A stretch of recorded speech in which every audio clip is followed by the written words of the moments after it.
take shit. I got no love for the fakeness. If you wanna play tough and wanna hate this, I'll always show up.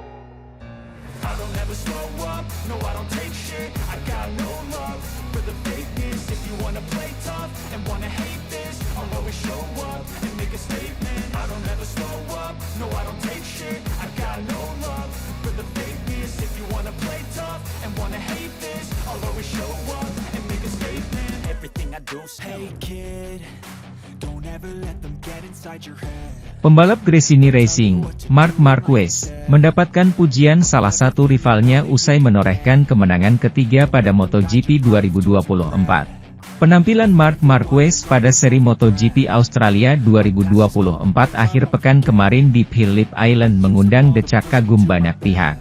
Rider berjuluk Baby Alien itu tampil cukup solid sejak hari pertama dan mendapatkan start dari posisi kedua. Kendala sempat dialami Marquez ketika start di mana ban belakangnya spinning akibat tear-off dari helm yang dia buang sendiri ke lintasan. Start yang agak seret tersebut membuat posisi pembalap berkebangsaan Spanyol itu mengalami penurunan hingga terlempar dari 5 besar. Meski demikian, Marquez masih bisa bangkit dengan motor Ducati Desmosedici GP23 untuk perlahan-lahan berada di barisan depan lagi. Dengan kerja keras dan bakat yang ditunjukkan, peraih 8 gelar juara dunia tersebut berhasil meraih kemenangan ketiganya pada musim ini. Penampilan Marquez dalam seri MotoGP Australia 2024 kemarin turut mengundang pujian dari Fabio Di Giannantonio. Rider milik Pertamina Enduro VR46 Racing Team itu tak sungkan menyebut bahwa Marquez memang tampil lebih baik darinya. Pembalap yang menjadi tumbal kedatangan Marc Marquez musim lalu ke Gresini Racing itu juga menunjukkan aksi menawan dengan finish di urutan keempat. Marc Marquez sedikit lebih baik, tapi saya puas karena kami bisa memaksimalkan paket teknis yang kami miliki, kata Di Giannantonio. Paket yang sangat baik yang bagaimanapun memiliki beberapa kekurangan kecil dibandingkan GP24, imbuhnya. Tidak bisa dipungkiri bahwa Di Gia merasa belum bisa tampil konsisten, akan tetapi dia tetap memuji kinerja baik dari timnya. Di beberapa trek lebih mudah bagi kami, di trek lain tidak terlalu mudah, kata Di Gia menjelaskan. Tetapi sejujurnya saya pikir saya telah mencapai tingkat kinerja yang baik, tuturnya menambahkan.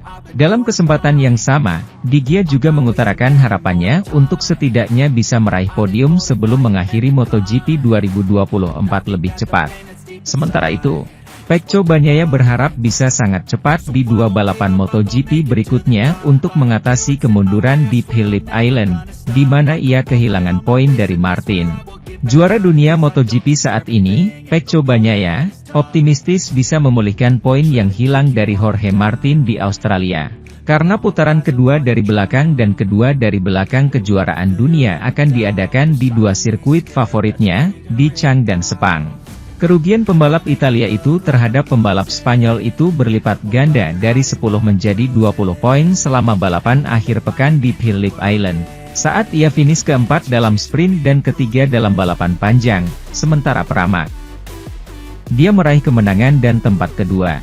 Bagnaia tulus tentang level Martin yang lebih baik di Australia, tetapi tetap mempertahankan filosofinya dengan 3 Grand Prix tersisa dan menghadapi pertarungan memperebutkan gelar yang ditandai dengan naik turunnya terus-menerus. Faktanya, selisihnya hampir sama dengan selepas Grand Prix Indonesia, ketika pembalap asli Turin itu mengalami defisit 21 poin. Seperti di Indonesia, kita pulih, kita kehilangan poin, di Australia, dan kita akan pulih kembali, kata Bagnaia. Kami akan menghadapi balapan berikutnya dengan percaya diri, mengetahui bahwa itu adalah trek di mana saya sangat cepat. Buriram dan Malaysia lebih cocok dengan gaya mengemudi saya, dan saya pikir saya bisa menjadi lebih kuat. Itu adalah dua trek di mana saya lebih cepat daripada di sini. Kami tahu ketika kami tiba di sirkuit ini bahwa ada banyak peluang kehilangan poin. Kami telah melakukan segala yang mungkin untuk menghindarinya, tetapi itu belum cukup. Memang benar saya selalu mendapatkan hasil bagus di sini, tapi saya tidak pernah melakukannya. Gigi Dall'Igna pun melontarkan pernyataan tersendiri soal performa para pembalapnya.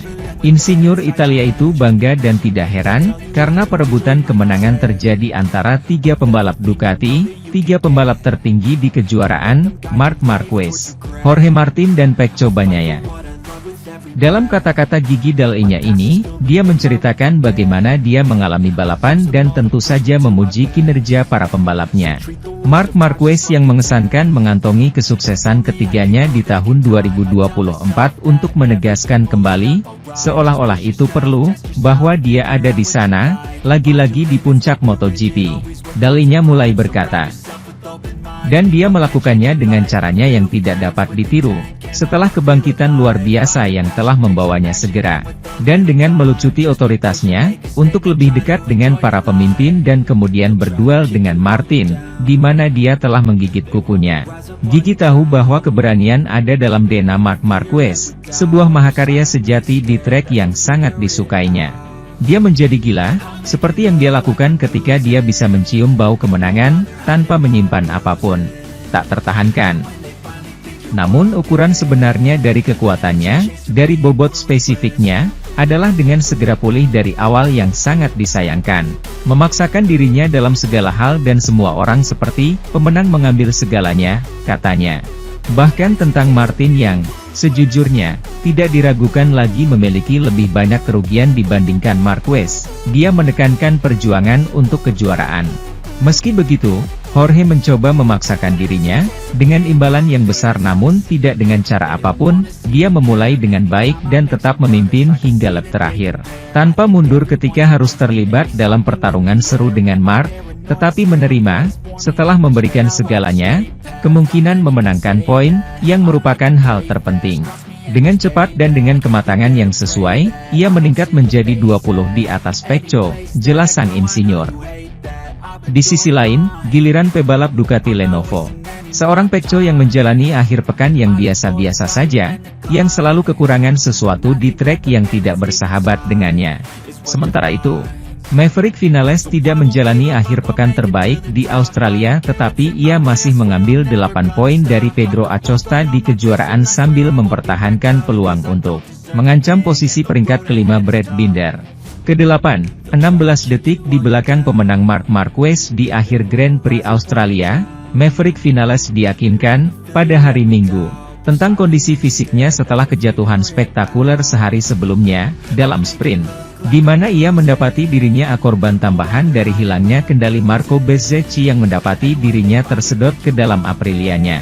Aprilia, yang klannya juga membawa kembali posisi ke-8 Vinales sebagai hasil terbaik di MotoGP ini, meskipun Raul Fernandez memulai dari posisi ke-6, yang pada akhirnya tidak mampu mencapai posisi bagus ini di grid dengan kecepatan balapan yang memadai lakukan lebih baik dari yang ke-10 di finish.